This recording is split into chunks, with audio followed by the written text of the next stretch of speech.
ఈరోజు మన ఆత్మీయ ప్రయాణంలో దైవిక నడిపింపు గురించి ధ్యానిద్దాం. పరిశుద్ధ గ్రంథం కీర్తనల గ్రంథము 5వ అధ్యాయం 8వ వచనంలో భక్తుడైన దావీదు ఇలా అంటున్నాడు: యెహోవా, నా కొరకు పొంచియున్న వారిని బట్టి నీ నీత్యానుసారముగా నన్ను నడిపింపుము. నీ మార్గమును నాకు స్పష్టముగా కనుపరచుము. మన జీవిత ప్రయాణంలో కొన్నిసార్లు మనకు తెలియకుండానే సవాళ్లు లేదా ఆటంకాలు ఎదురవుతుంటాయి. అటువంటి క్లిష్ట సమయాల్లో దేవుని నీతే మనకు సరైన దిక్సూచిగా నిలుస్తుంది.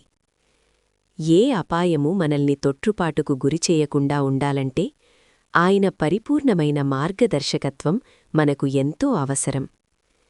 దేవుడు తన వెలుగుతో మన మార్గాన్ని స్పష్టం చేసినప్పుడు మనం భయం లేకుండా ధైర్యంగా ముందుకు సాగగలం. ప్రార్థన. ప్రభువా, ఈ దినమున నీ హస్తముతో నన్ను నడిపించుము.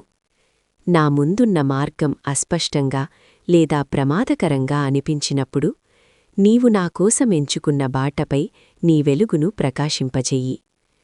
నీ చిత్తాన్ని నాకు స్పష్టంగా తెలియజేసి నీ నీతిలో నా అడుగులను స్థిరపరచుము. ఆమేన్.